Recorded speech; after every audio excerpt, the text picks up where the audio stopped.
نحمده ونصلی علی رسوله الکریم بسم اللہ الرحمن الرحیم السلام علیکم ورحمۃ اللہ وبرکاتہ۔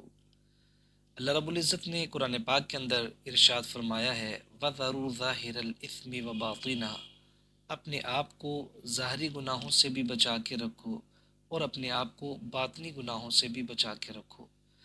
بطور مسلمان ہمیں اپنی زندگی کو اس طرح سے گزارنا ہے کہ ہمارا جسم و جان، ہماری نگاہیں یہ بھی گندگی سے پاک ہوں، ہماری سوچیں، ہمارے دل کے ارمان، ہماری خواہشات یہ بھی گناہوں سے پاک ہوں۔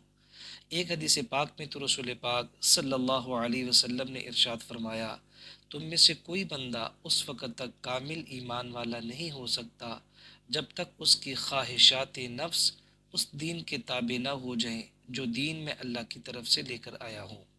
سامعین محترم، آج کی اس ویڈیو کے اندر میں آپ حضرات کے سامنے چند ایسے کبیرہ گناہوں کی فہرست پیش کروں گا جو بغیر توبہ کے معاف نہیں ہوتے۔ مجھے اور آپ کو ان تمام گناہوں سے اپنے آپ کو بچانا ہوگا اور پوری امت مسلمہ کو بھی ان گناہوں سے بچنے کی ترغیب دینی ہوگی۔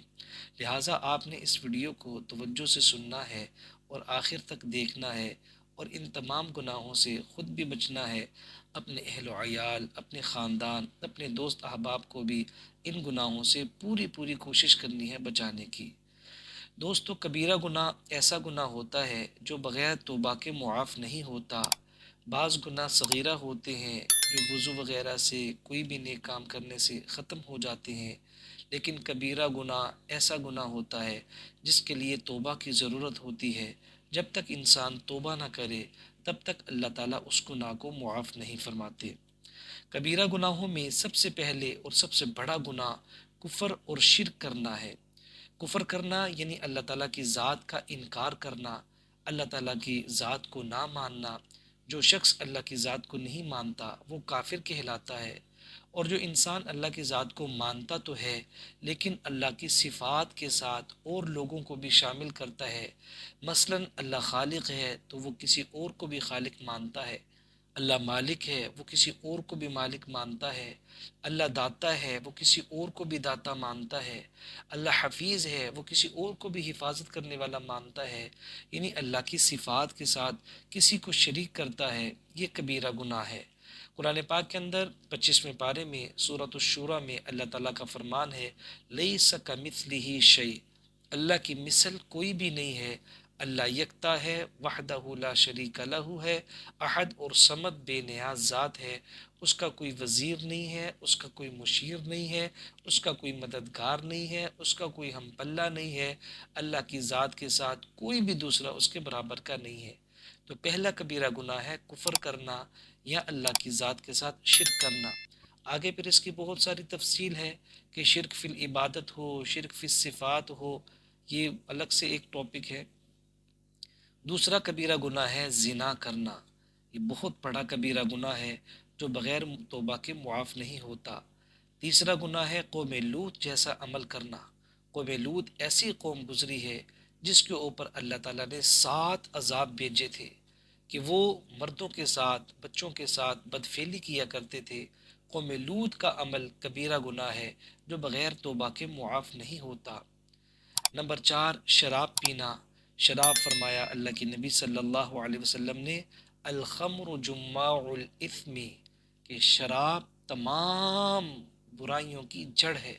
جب انسان شراب نوشی کرتا ہے تو اس کی فہم و فراست، اس کی دانش اور عقل اس سے سلب ہو جاتی ہے، اسے ماں بہن کی تمیز نہیں ہوتی، جائز ناجائز کی تمیز نہیں ہوتی، تو شراب پینا کبیرہ گناہ ہے۔ نمبر 5، چوری کرنا۔ یہ بھی کبیرہ گناہ ہے۔ کسی کا مال چرانا یہ ایسا کبیرہ گناہ ہے جو بغیر توبہ کے معاف نہیں ہوتا۔ نمبر 6، کسی پر تہمت لگانا۔ اللہ تعالیٰ نے سورۃ النور پارہ نمبر 18 میں بڑی تفصیل کے ساتھ بتایا ہے کہ جو کسی مسلمان مرد ہو یا عورت ہو اس کے اوپر تہمت لگاتا ہے تو اس کو 4 گواہ لانے پڑیں گے۔ اگر وہ 4 گواہ پیش نہ کر سکا تو اس کو کوڑے لگیں گے۔ اگر اسلامی حکومت ہوگی اس کو پنشمنٹ دی جائے گی کہ آپ نے ایک متقی عورت اور متقی مرد کے اوپر تہمت لگائی ہے، اس تہمت کو ثابت کرو، اپنی بات کو، اپنے موقف کو ثابت کرو۔ اس لیے تہمت لگانا کبیرہ گناہ ہے جو بغیر توبہ کے معاف نہیں ہوتا۔ اگلا گناہ ہے تصویر بنانا یا بنوانا۔ یہ تھوڑا سا بڑا کریٹیکل ٹاپک ہے، اس کو توجہ سے سمجھ لیجئے۔ یہ تصویر بنانا اور بنوانا، اس کے بارے میں علماء کے دو موقف ہیں۔ ایک ہے کہ ڈیجیٹل تصویر، جیسے یہ میری آپ کے سامنے ریکارڈنگ ہو رہی ہے، یا ڈیجیٹل موبائل کے اوپر ہم تصویریں بناتے ہیں، یہاں تک تو ایک علماء کا موقف ہے کہ گنجائش ہے۔ اس میں بھی چند شرائط ہیں، اس میں موسیقی نہ ہو، اس میں کسی غیر محرم کی تصویر نہ ہو، کسی عورت کی تصویر نہ ہو، کوئی فحاشی عریانی کی تصویر نہ ہو، جائز تصویر ہو، جیسے میں درس دے رہا ہوں، درس قرآن کی تصویر ہے، کسی مرد کی تصویر ہے، عالم کی تصویر ہے، مسلمان کی تصویر ہے، یعنی مردوں کی تصویر ہے، بد نظری کا اندیشہ نہیں ہے، تو علماء نے اس کی گنجائش دی ہے۔ لیکن اگر ڈیجیٹل ہی تصویر ہو، لیکن غیر محرم کی تصویر ہو، عورتوں کی تصویر ہو، یا فحاشی عریانی کی تصاویر ہوں، ویڈیوز ہوں، اس کے بارے میں تمام علماء کا موقف ہے کہ وہ حرام ہے۔ اور دوسرا علماء کا گروہ وہ یہ کہتے ہیں کہ ڈیجیٹل تصویر کو جب پرنٹنگ شکل میں ہم لے آئیں گے، یعنی اس کا ہم پرنٹ نکلوا لیں گے، تب بھی کسی عالم کا اس کے بارے میں اختلاف نہیں ہے۔ ڈیجیٹل تصویر کو پرنٹنگ شیپ میں لے کے آنا، یہ تمام کے نزدیک بالاتفاق حرام ہے۔ پھر اس کے اوپر کے درجے ہیں پینٹنگ والے، وہ تصویر بنانا کسی جاندار کی، وہ حرام ہے۔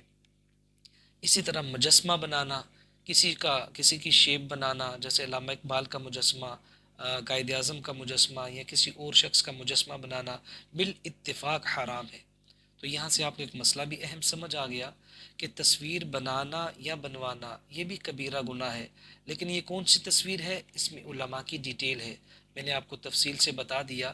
اس میں وہ تصویر شامل ہے جو پرنٹنگ شیپ میں ہو، وہ تصویر شامل ہے جو پینٹنگ کے اندر ہو، وہ تصویر شامل ہے جو مجسمے میں ہو، وہ تصویر شامل نہیں ہے جو ڈیجیٹل شیپ کے اندر ہو، جیسے ویڈیوز بنتی ہیں، تصویریں بنتی ہیں۔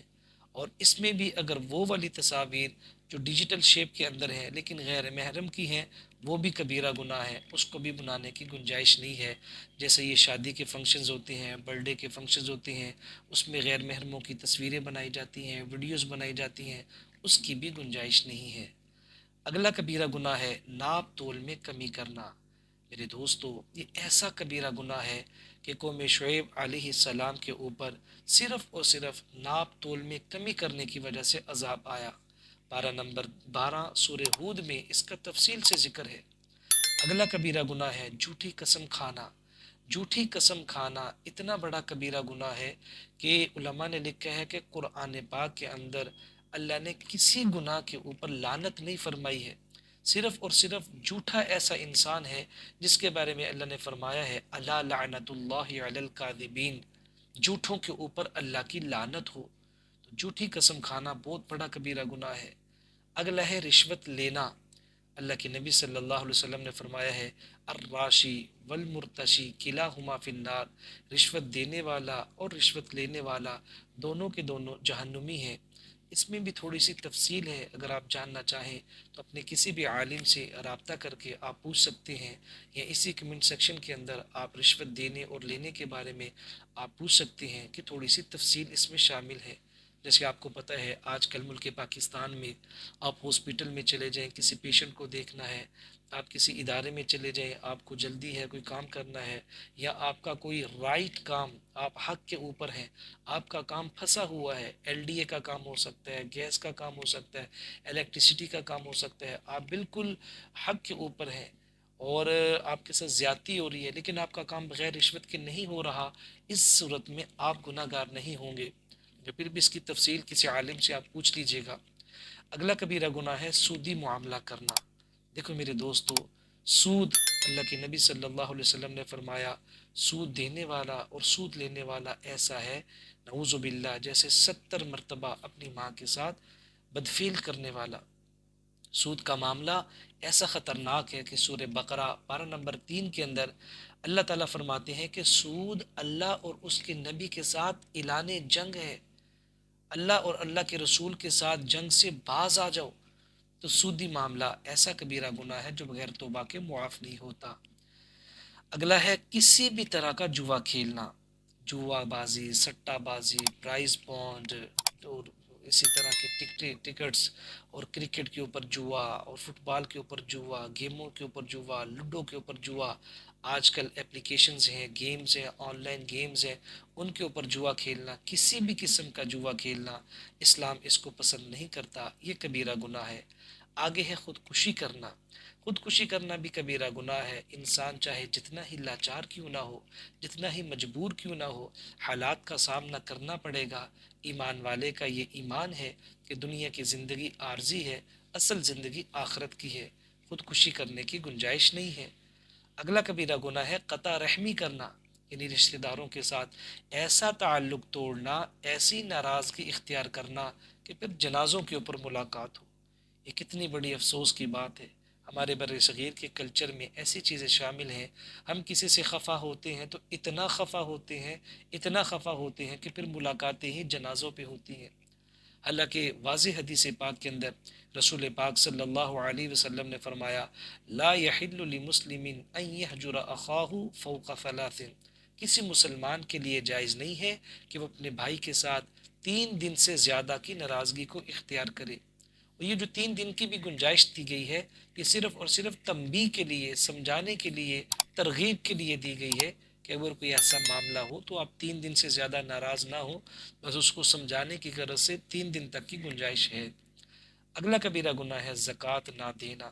زکوٰۃ نہ دینا، زکوٰۃ مال کا حق ہوتا ہے، جس مال کی زکوٰۃ دی جاتی ہے وہ مال پاک ہو جاتا ہے، اللہ پاک اس مال کی حفاظت فرماتے ہیں۔ اگلا کبیرہ گناہ ہے چغلی کرنا۔ چغلی کہتے ہیں کہ کسی کی ایبسینٹ، کسی کی غیر موجودگی کے اندر، غیر حاضری کے اندر اس کے بارے میں ایسی باتیں کرنا کہ اگر وہ منہ کے اوپر کی جائیں تو اس کو برا لگے۔ ایک موقع پہ اللہ کے نبی صلی اللہ علیہ وسلم سے صحابہ نے کہا یا رسول اللہ، ہم تو وہ والی باتیں کر رہے ہیں جو اس شخص کے اندر موجود ہوں، کیا یہ بھی چغلی ہے؟ آپ نے فرمایا میرے صحابہ، یہی تو چغلی ہے۔ اگر وہ باتیں اس شخص کے اندر موجود نہ ہوں پھر بھی آپ کر رہے ہو تو ھذا بہتان عظیم، یہ تو پھر بہتان ہو گیا، تہمت ہو گئی، اور بہتان تو غیبت سے بھی بڑا گناہ ہے۔ معلوم یہ ہوا ہم اپنی مجلسوں میں آج کل ایسی باتیں کرتے ہیں جو چغلیاں ہوتی ہیں، پھر ہم کہتے ہیں کہ یار یہ بات تو میں اس کے منہ پہ بھی کر سکتا ہوں، یہ بات تو میں اس کے سامنے بھی کر سکتا ہوں۔ ارے ایسی باتیں کرنے کی گنجائش نہیں ہے، اسی کو چغلی کہتے ہیں۔ اگر آپ کو احساس ہے، آپ کو اس کے بارے میں فکر ہے، تو آپ اس کو علیحدگی میں لے کے یہ ساری باتیں اس کو سمجھائیں۔ کسی دوسرے بندے سے کرنے کا فائدہ ہی نہیں ہے، جو نہ آپ کچھ کر سکتے ہیں نہ وہ دوسرا کچھ کر سکتا ہے۔ اگلا کبیرہ گناہ ہے جھوٹ بولنا۔ ایک تھا جھوٹی قسم کھانا، ایک ہے کسی معاملے میں جھوٹ بولنا۔ آپ نے کام کیا ہو اور آپ کہتے ہیں کہ میں نے یہ کام کیا ہی نہیں ہے، آپ کسی کے بارے میں جھوٹ بولتے ہیں۔ اگلا کبیرہ گناہ ہے والدین کی نافرمانی کرنا۔ میرے دوستو، عزیز ساتھیو، یہ ایسا کبیرہ گناہ ہے، فرمایا والدین کی نافرمانی کی سزا اللہ تعالیٰ دنیا ہی کے اندر دے دیتے ہیں۔ جتنے کبیرہ گناہ ہیں ان کا تعلق آخرت کے ساتھ ہے، آخرت میں ان کی سزا ملے گی۔ لیکن ماں باپ کا نافرمان اس دنیا کے اندر سکھی ہو ہی نہیں سکتا، سوال ہی پیدا نہیں ہوتا۔ فرمائے والدین کی نافرمانی کرنے والا دنیا ہی کے اندر اس کے بوجھ کو اور اس کی ہیبت کو اپنی آنکھوں کے سامنے دیکھ لیتا ہے۔ وہ کسی نے کہا نا کہ یہ ایسا دروازہ ہے کہ جس سے سب نے گزرنا ہوتا ہے۔ آج اگر اولاد اپنے ماں باپ کے ساتھ برا کر رہی ہے، کل کو اس کی اولاد اس کے ساتھ اس سے بھی بدتر سلوک کرے گی۔ اللہ ہم سب کی حفاظت فرمائے۔ اگلا کبیرہ گناہ ہے کسی کو ناحق قتل کرنا۔ ناحق قتل کرنے کا مطلب یہ ہے کہ ایک ہے دیت کے قتل کے بدلے میں قتل، وہ تو شریعت کا حکم ہے کہ قاتل کو بھی قتل کیا جائے گا الا یہ کہ وہ رسا دیت کے اوپر راضی ہو جائے۔ ایک ہے ناحق کسی کو قتل کر دینا۔ فرمائے ایک بندے کو قتل کرنا ایسا ہے جیسے پوری دنیا کو قتل کر دیا۔ اس نے فرمایا سب سے زیادہ سخت گناہ قیامت والے دن قاتل کو ہوگا، قاتل کو، جس نے کسی کو قتل کیا ہوگا ناحق۔ اگلا کبیرہ گناہ ہے کسی کے اوپر جادو کرنا۔ دیکھیں آج ایسا بدبختی کا دور ہے کہ چاہے بھائی بھائی کے اوپر، بہن بہن کے اوپر، برادری والے، شریکے والے، رشتہ دار ایک دوسرے کے اوپر جادو کرواتے ہیں۔ عیسائیوں سے ملتے ہیں، غیر مسلموں سے ملتے ہیں، مرزائیوں سے ملتے ہیں، کالا علم کرواتے ہیں، ان کی خوشیوں کا بیڑا غرق کرتے ہیں، تو جادو کروانا کسی کے اوپر بھی یہ کبیرہ گناہ ہے۔ میری آپ تمام حضرات سے گزارش ہے، آپ روزانہ سونے سے پہلے پہلے اپنے نبی صلی اللہ علیہ وسلم کی بات کو مانتے ہوئے سنت عمل کر لیا کریں۔ دنیا جہان کا کوئی بڑے سے بڑا جادوگر آپ کا بال بھی بینگا نہیں کر سکتا۔ رسول پاک صلی اللہ علیہ وسلم پر بھی جادو ہوا۔ جب جادو ہوا تو اللہ تعالیٰ نے دو صورتیں نازل فرمائی، قل اعوذ برب الفلق اور قل اعوذ برب الناس۔ تو جب جادو ہوا اس وقت یہ صورتیں نہیں تھی، جب اللہ نے یہ صورتیں نازل فرما دی اس کے بعد کبھی جادو نہیں ہوا۔ اس سے ہمیں کیا سمجھ میں آئی؟ اس سے ہمیں یہ نقطہ سمجھ میں آیا کہ اب جادو تھا، جادو کا وجود ابھی بھی ہے، لیکن اللہ پاک نے اس کا ہمیں علاج دے دی ہے کہ جب بھی ہم سونے کے لیے اپنے بستر پہ آئیں تو دونوں معوذتین قل اعوذ برب الفلق اور قل اعوذ برب الناس پڑھ کے ہاتھوں پہ دم کر کے اپنے پورے جسم کے اوپر اس کا مساج کریں، انشاءاللہ جادو آپ کے اوپر اثر نہیں کر سکتا۔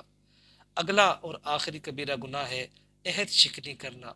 کسی کے ساتھ عہد کیا ہے، پرومس کیا ہے، ملاقات کا وقت دیا ہے، کوئی کام کرنے کا آپ نے کہا ہے، آپ نے اس کی عہد شکنی نہیں کرنی ہے۔ عہد شکنی کے بارے میں قرآن پاک کے اندر آتا ہے کہ اے ایمان والو، آپ سے آپ کے عہد کے بارے میں پوچھا جائے گا، لہٰذا جو عہد کرتے ہو اس کو پورا کیا کرو، جو بات کرتے ہو اس کو پورا کیا کرو۔ دوستو، یہ چند کبیرہ گناہوں کی فہرست میں نے آپ کے سامنے رکھی ہے، اور ہلکی ہلکی سی تھوڑی سی میں نے ساتھ ساتھ تفصیل بھی بیان کی ہے۔ مزید اگر کسی بات کے بارے میں آپ کو پتہ نہ چلا ہو یا آپ اس کی ڈیٹیل چاہتے ہو تو آپ کمنٹ سیکشن کے اندر بھی پوچھ سکتے ہیں۔ اللہ تعالیٰ میری بھی، آپ کی بھی اور پوری امت مسلمہ کی ان تمام کبھی گناہوں سے ہمیشہ ہمیشہ کے لیے حفاظت فرمائے۔ آپ اپنا خیال رکھیں اور مجھے بھی دعاؤں میں یاد رکھیں۔ السلام علیکم ورحمۃ اللہ وبرکاتہ۔